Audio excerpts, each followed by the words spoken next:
Greetings, everyone, and welcome to Gerard, Black and Philippines with the Truth.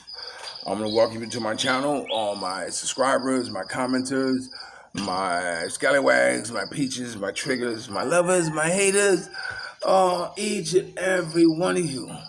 I want to welcome you to my channel. Well, yesterday we had a blackout, a brownout. They call it brownout here, blackout back east.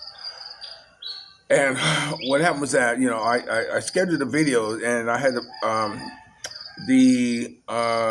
this is how we do it, birthday party. I saved the extra one so I can run it on yesterday because with no electricity, I wouldn't have had time to post the video. So I wanted to make sure that you had one there for you.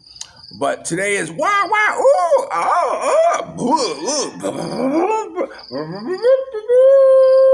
comment time. Yeah, we're going to do some comments this morning, and then I have a story I want to tell you. Okay, so with no further ado, let's jump into this comment. This first comment is on the one of, let me see. This comment is on the video that giving the people what they want. This is my road series. I gave you another drive-through as we drove home. So to kind of give you more look, this is the one traveling through Valencia, and this is one from William Jackson Jr. Welcome, thank you for commenting, William Jack. I'm happy to hear you say, "Hey, Brother Black, congratulations on your news of your wife.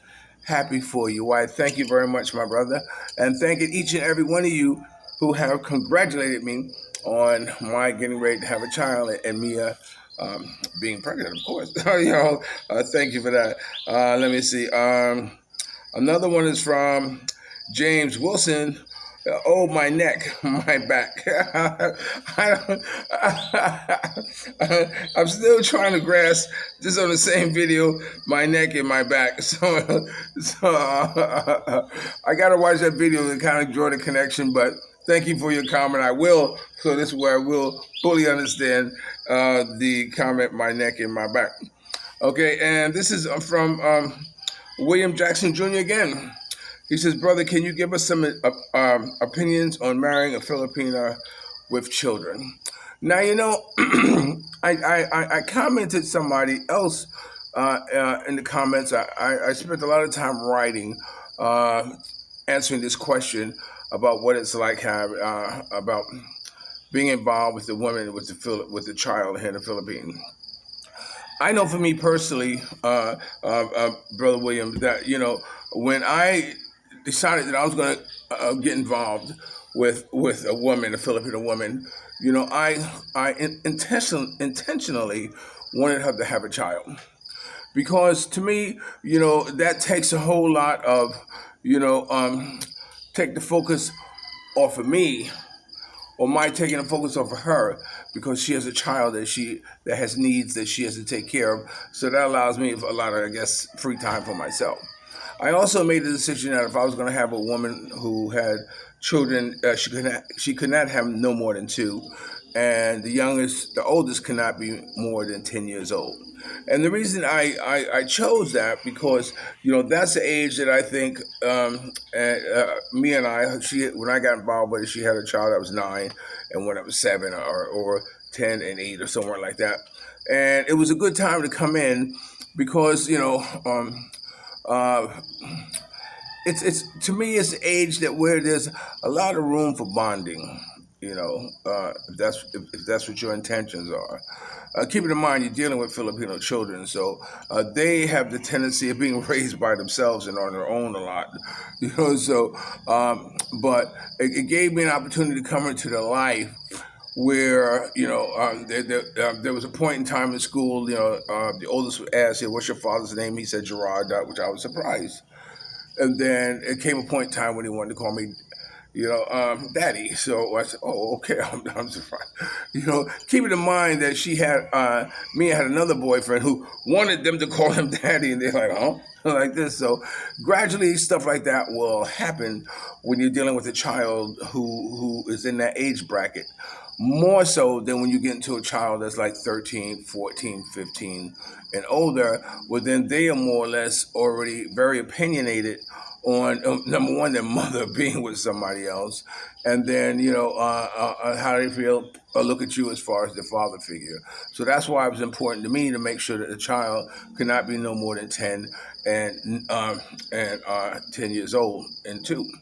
Now, it seems to be a common practice here in the Philippines that for some reason, I mean, in my travel, that once a girl gets 18 years old, she's almost destined to have a child.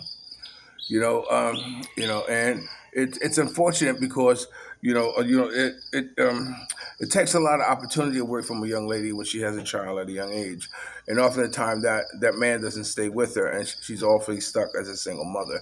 So it happens a lot, and. So, but anyway, getting back to raising a child. Now, what I did was that when they went to school and when they came home, my bonding method was the first they came home and we sat down on a one-on-one and had them go over what they did in school today. When I first started this, they would always say, I forget, I forget, I forget. I said, no, that's unacceptable. You cannot sit in school for 8 hours and come home and say you don't remember nothing. So it became very imperative for them to come home and go over their days in school, each subject, what they learned and what they did. And that was the form of bonding that we did that I think was very good and very creative and very much a necessity as far as my giving some type of guidance or insight into their lives, especially when it came to English. And the oldest one, he likes writing things, but he uses words that he don't know what they mean. So it was one of those things. And the other one, he would get papers, all 100 of them are right, but right about what? What are the questions? He couldn't tell me the questions. So I said, look, make sure you go to school, and when you come home and bring me these papers, you at least have two questions that you ask and that you answer correctly. Otherwise it leads me to believe that he's just copying the answers. So anyway, so that went over well for this past school year. We're going into a new school year. What's going to happen? I really don't know. Now, another aspect of it was, physical. Because I'm a black man who never learned how to play basketball. Although I tried. Basketball was something that we did at first a little bit, but I mean, sometimes you get tired of shooting nothing but air balls. You know what I'm saying? So, so, so they more or less went on it, and they were, they're very good. At that close age. I mean, they keep themselves well occupied. Well occupied. Doing karate or jumping and all this stuff, and but most of the time they're on the computer, on their cell phones. Now, I had it in my heart of hearts to make sure that when you go to bed, you leave your electronics downstairs, because I didn't want you going to bed with your electronics. And although I laid that law down, me always breaks it and lets them do it, and so then I decided, okay, you apparently this is what you want them to do and want them to have to do. So, or I step back. There are a lot of incidences that whereas that how she's raising them, I have to step back.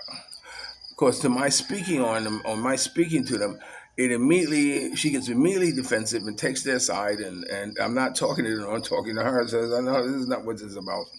So dealing with Filipino children, you have to really just, just like sometimes I think they get complacent, and and because one has a small grasp of English language and the other one doesn't have any, I asked me a sister to interpret, conversation I was having with them. I don't know if I told the story before, but I wanted them to really, really understand what it was I was saying. So I asked the sister, and so I told them. I said, "Do you remember where you were living at in Valencia? Yeah. Where'd you sleep? On the floor. Did you eat every day? No. Where'd you go in the bathroom? Outside. Not outside, in a shack that if you farted too much, it might have caved in you in a hole in the ground. You understand what I'm saying? You know? So, all this what you have now, you have in a house that has 3 bathrooms. You know what I'm saying? 5 bedrooms. You know, don't forget where you came from, you know. And I try to express upon them that, look, this is your house, so you have to take care of it. I try to give them jobs to do around the house, like any other parent. You want an allowance, you got to do something for it. But they won't stick to it, which is very, you know, I don't want to be the old girl. Did you do it? Did you do it? Go do it. Go do it. I don't want to be. I don't want to do that. So my advice is, I think I'm going way over too far. Don't let them have children over the age of 10. And look at them as a uh, your free pass to be able to do what you want to do, or find some peace and quiet, and just let them, just let them go, just let them go. I mean, you know, that's more than I can say. Just let them go, man. I mean, you cannot raise a Filipino child. You know, at least I can't. To my standards of how I would want to have my child raised. Or how I started off raising my kids. When a commercial came on, we jumped up and turned the TV down. So no one can hear the commercial, and because they were always advertising toys and all that stuff like this. And when we went, I got you, I got you. This is the type of thing we did. We never said the word because is not an answer; it's a delay to an answer. We don't say I can't. You don't say I can't. You always say I'm having trouble with it. Can you help me? So there were certain lessons, certain things I wanted to instill in my child. I talk to me as kids about college because I'm trying to instill in them about college. And if you ask my youngest daughter, what's because it's not an answer, it's a delay to an answer. That's right. I'm saying that's right. So yeah, good luck in whatever you're doing. But like I said, if you're going to have a child, don't let them um, um, um, not be over the age of 10. Okay, let's move on to the next one. How can you do that to a Filipino? This is what I did. I don't know if you got a chance to read it, but it says this is from Rag Jam. Rag Jam Rock. What's up, Rag Jam? He says a good Filipino woman on a dating site needs to watch out for the foreigners carrying extra baggage with them. When they get off the plane, I recently saw a really nice Filipina introduce her new foreign boyfriend. Man, I thought the desperation is real. you know, you know, I feel, I feel what you're saying. I mean, there are a lot of Filipinas probably looking for a good man, or something like this. But there are a lot of foreigners shooting a good game. You know what I'm saying? I mean, some of them, and we, this guy must have looked like, like the other guy I was talking about, But it's such a crapshoot when you're dating on the internet. It's really really crap. I had a friend of mine in the U.S. And he just texted me a couple of days ago, and he said, Gerard, he says, hey, I went to this seminar with Filipinas and Filipino women, and he said all the brothers that were there, all the black guys that were there talking to him. I said, yeah, well, so if you think you've seen black men now in Philly, just hold on to your seat. There's a whole bunch of them trying to get here to the Philippines because they know, they have ideas about the Filipino woman. They know how submissive they are. You know what I'm saying? How caring they can be. You know, sure, you can get a woman in the states and and do what you do, whatever. But when you come to a place where you have peace of mind in a relationship, that's the most important thing that you want. You want peace of mind in a relationship. I'm not going to say it's all cookies and creams. You're going to have some crumbs every now and then, and where What I learned to do, this guy told me, he says, he says, whenever his wife is arguing with him, he says, I make believe I'm a dog. And I sit there with a treat on my nose. And then I just sit there and then listen. And when she says, what do you got to say? I go, nothing. One of those type of things. Okay, I'm gonna have to cut this short because I tried charging my phone. I was hoping it was going. Well, wait, just hold on. Just let me go get the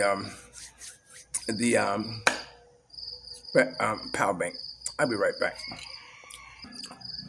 Okay, so I'm back. But yeah, there are a lot of scrupulous foreigners preying on Filipino girls. So don't think it's all just one-sided, girls preying on men. Men preying on girls.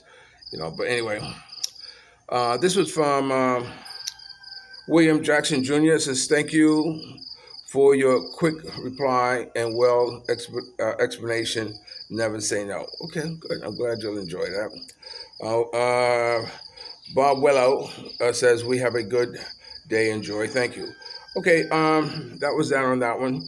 Let's go to one of the, let's see what a few people might have said on the birthday comments. Okay, I know. So, let's see, who is this? This is a Cool Breeze. Calvin always gets his drunk on. Life of the party. Yes, he did. And yesterday we spent the time at the beach, and chilling and all this stuff, and it was nice. Yeah, he is. Calvin is Calvin. That's all you can say. Calvin is Calvin. Happy birthday, Calvin. Someone shouted out to Calvin on his birthday. Nice video. Thank you.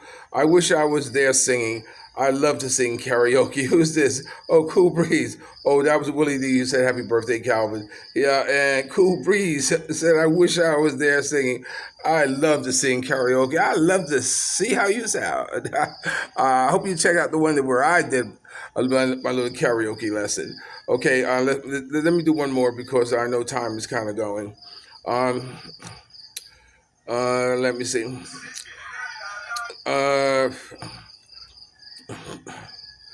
This one is Bob Willow.